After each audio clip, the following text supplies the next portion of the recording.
minhu fa innahu mulaqikum thumma turadduna ila alimil ghaibi wash-shahada fayunabbi'ukum bima kuntum ta'malun. Sadaqallahu al-aliyyul adhim.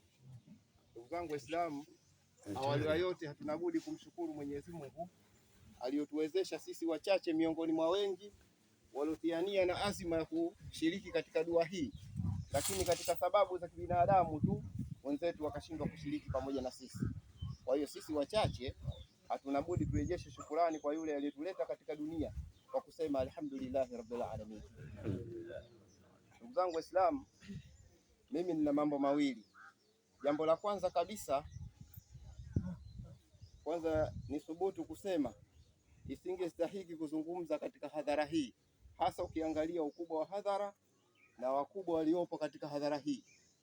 Lakini katika sababu na taratibu au adabu zinatuelekeza mahala popote penye wakubwa, basi wa vijana ndio watakika wafanyeje, wawajibike. Kwa hiyo tu kwa hilo ni watake radhi pale patakapoenda kombo, basi tujue ni wanafunzi huu. Kikubwa tu tupo kwa ajili ya kufikisha japo kidogo, kama alivyoambiwa mtume wetu Muhammad sallallahu alaihi wasallam ya kwamba fadhakiri fa inna dhikra tanfa'u lilmu'minin. Kumbusha Muhammad, hakika ukumbusho ni wenye manufaa mapana sana kwa wale watakaomwamini Mwenyezi Mungu Subhanahu wa Ta'ala.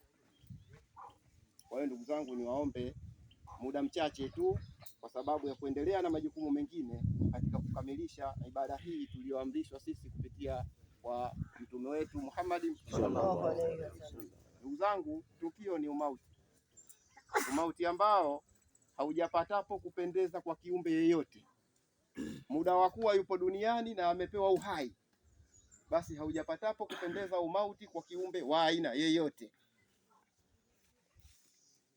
Sio wanyama, sio sisi wanadamu, sio majini, sio wadudu, sio kiumbe chochote. Hata hii miti inafikia wakati ni viumbe hai, lakini ilifikia wakati nayo inakufa vile vile.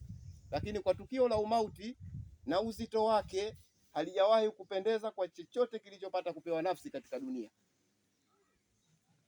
Ndipo nilipotangulisha aya kwa kusema innal mauta alladhi tafirruna minhu fa innahu mulaqikum, hakika mauti ambayo nyinyi mnayakimbia msikutane nayo, fa innahu mulaqikum.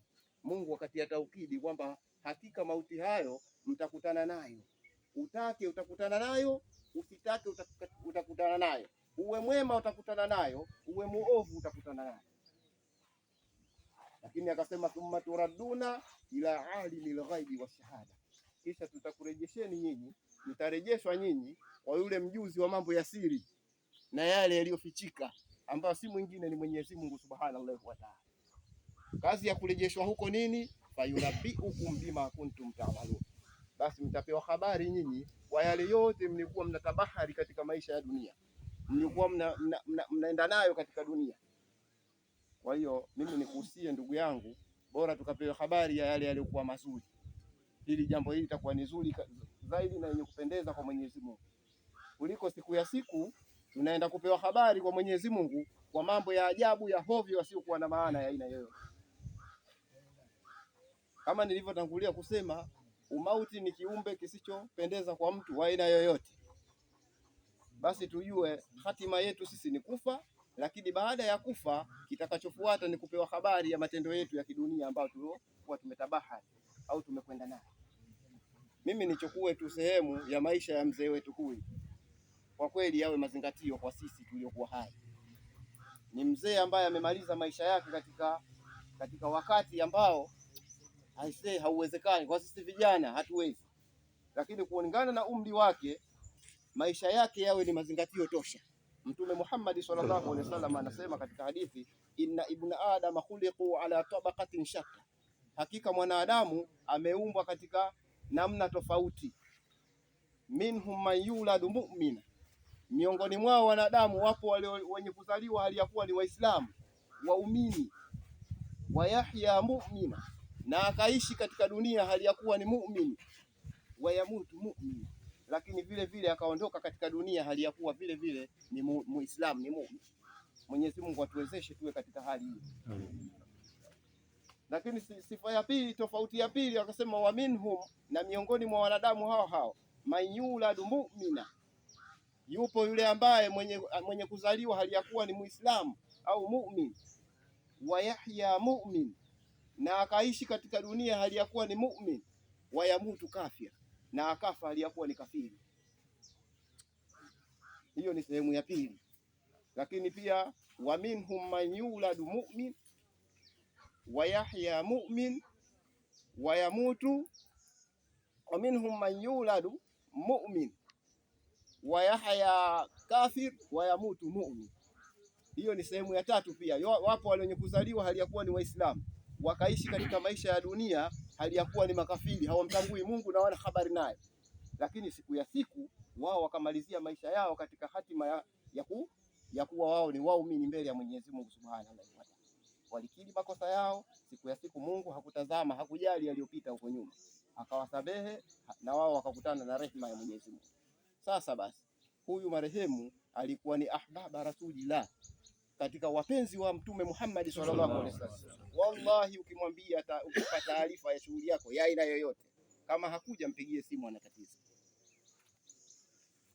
Kulingana na umri wetu hatukujua alikotoka, lakini kwa kipengele hiki tulichopata kukizingatia kwa macho yetu, kiwe mazingatio kwangu mimi na wewe, huwa ni sehemu ya wema. Kwa hiyo wema huu na sisi tuwazimishe, tufanye mabadiliko kulingana na umri tuliokuwa nao, tufanye mambo yatakayotusaidia baada ya kubadilishiwa maisha tuliokuwa nao. Bado nimebaki tu kwenye umauti, ni jambo lisiyopendeza. Natoa kisa tu kimoja. Mara moja alitokea mwanamama mmoja, yeye maisha yake katika dunia yalikuwa ya shida mno. Yaani ili yale jasho lazima limwagike ndio apate fedha ya kuweza kujikimu katika yale maisha ya kawaida. Na kazi yake kubwa ilikuwa ni kuni. Akatafute makuni mapolini, aje auzie watu, apate chochote na yeye aweze kujikimu katika maisha yake. Sasa ilifikia wakati huko polini akitafuta kuni, kashaandaa, anasema Mwenyezi Mungu, maisha haya mpaka lini? Mimi ni bora basi ungeniua tu nikajua moja kuliko haya maisha ya kuteseka kiasi hiki. Muda ule ule akaja malakul maut. Alipofika anamwambia, nimefika, nimekuja kwako, Mwenyezi Mungu amekubali dua yako, naomba dhamana kwako. Hapana, wewe hujanielewa tu. Mimi nilimuomba Mungu anijalie nipate mtu wa kunitwisha mzigo wangu, nitwishe niondoke. Kwa sababu gani? Amejiwa na jambo lisiyopendeza katika hali ya kibinadamu, hali ya kiumbe hai. Akalazimika sasa pale pale abadili mafaili, uhakikisha anaepukana vipi na huyu bwana mkubwa. Kwa hiyo ndugu zangu Waislamu, hivi ni vitu vya kuzingatia, sio vya kawaida kawaida. Tuzingatie, tupate ibra na mazingatio makubwa. Maana ya kukimbia umauti si kwamba sisi tuna uwezo wa kukimbia, hapana. Lakini zile sababu zilizowekwa za kidunia zile ndiyo sehemu sahihi kabisa ya sisi kuepukana na kifo. Tayari wasikia kuna zahanati, kuna hospitali, sijui ile kituo cha afya, sijui kuna ya rufaa, sijui kuna ya taifa huko. Yaani zile zimekuwa ni sehemu na sababu sahihi ya sisi kuhakikisha kifo hatukutani nacho. Kushoto kuna wale wataalamu nao, ukienda hapo na hii lamba hii fanya hivi. Sababu katika sababu za kidunia sisi tuepukane na kifo. Kwa hiyo haya yote pamoja na harakati zake, wakati ukifika, fa innahu mulaqiku, muda ukifika lazima tukio la umauti sisi tufanyeje? Tukutane nao. Sasa basi, ndugu yetu atakapokuwa amepoteza maisha, basi tusiakini tu kwamba amefariki ndio basi amekwisha. Hapana, bado ana sehemu nyingine. Maisha, kuondoka katika dunia sio kwamba ndio wewe ndio umekufa, sio kweli, bali intiqal ila darin ila dari. Yani hii ni kubadilishiwa maisha, ni kuhamishwa kutoka katika ardhi hii na kuelekea katika maisha mapya ya kiakhera. Lakini huko maisha yanaendelea hivyo hivyo. Sasa uendelevu wa maisha ya kule yategemea uliishi vipi katika dunia. Kama uliishi katika maisha unavyotaka mwenyewe, basi na huko utaenda kuishi vile unavyotaka mwenyewe, ulivyotaka mwenyewe.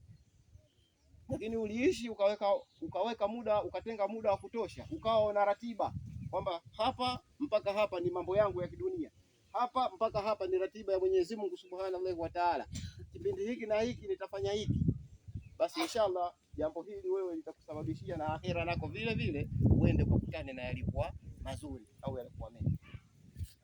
ule muda tunaompeleka ndugu yetu katika maisha ya kabri, watu wakaingia wenye kuingia, wakamhifadhi wenye kumhifadhi kwa sheria ya Nabii Muhammad sallallahu alaihi wasallam. Badala ya pale watu wakatoka wakaliacha kaburi, lakini wakarejesha udongo katika lile kaburi. Baada ya kumaliza kurejesha udongo, basi pale zikasomwa yale yanayofaa kusomwa pale.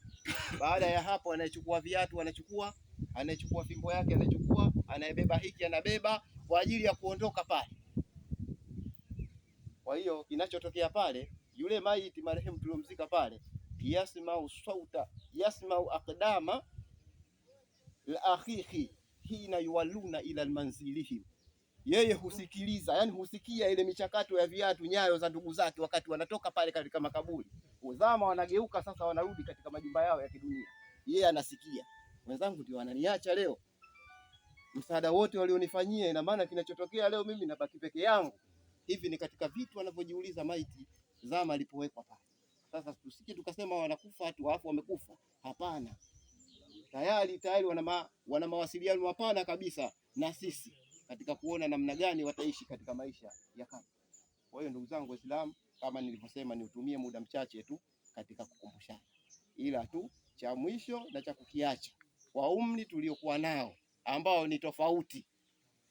Wengine wana miaka 50, wengine wana miaka 40, wengine wana miaka 70 na kuendelea.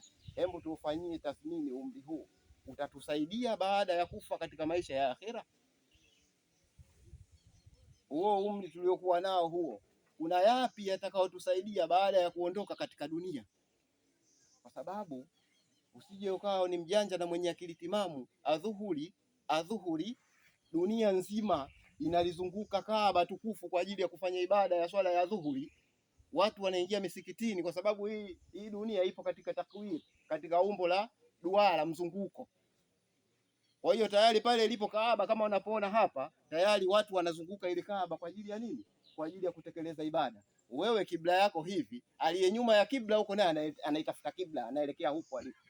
Adhuhuri watu wanaacha makazi yao, wanaingia misikitini dunia nzima kwa ajili ya kufanya ibada. Mwenzangu, wewe una akili timamu ukaona jambo hili halifai, ila kubaki hivi hivi ndio sahihi zaidi, huu ni mtihani mbele ya Mwenyezi Mungu Subhanahu wa Ta'ala. Kwa hiyo na sisi hebu tutengeleze rekodi ya maisha kama aliyofanya mzee wetu, tumalizie katika kumcha Mwenyezi Mungu, tufanye ibada.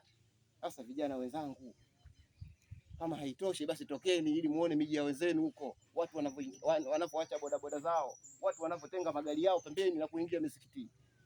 Na wewe hebu badilika katika wakati uliobakia, ili mradi kuweza kupata nini? Kupata rehma, kupokelewa salama na amani mbele ya Mwenyezi Mungu Subhanahu wa Ta'ala. Ndugu zangu Waislamu, mimi kikubwa tu haya yote yaliyofanyika hapa pamoja na kumaliza na maulidi hii, sifa za Mtume Muhammad sallallahu alaihi wasallam, liyakuna fidaa lahu minan nar, yote haya yakawa yeye ni hidayah, ni fidia kutokana na adhabu ya Mwenyezi Mungu Subhanahu wa Ta'ala. Lakini na sisi yatupe mazingatio, tubadilike katika sehemu ya maisha iliyobakia ambao hatuijui kuanzia sasa hivi. Yawezekana baada ya hapa wewe una nusu saa tu unatakiwa uondoke. Baada ya hapa tu una masaa mawili unatakiwa uondoke. Baada ya hapa una mwezi mmoja unatakiwa uondoke. Basi mwezi huu mmoja hebu utendee yaliyokuwa mazuri, ili Mungu asiende kujali kutazama ulichofanya nyuma, na wewe upate rehema uingie katika hadithi ambayo tuliyozungumza. Tumuombe Mwenyezi Mungu atujalie ni wenye kusikia maneno, miongoni mwa wenye kusikia maneno na kuyafuata yale yaliyokuwa mazuri. Wama ala rasuli illa albalaghu. Assalamu alaykum wa rahmatullahi wa barakatuh. Wa alaykum salaam wa rahmatullahi ta'ala. Hawa tunataka Muhammad sallallahu alaihi wasallam. Alhamdulillah.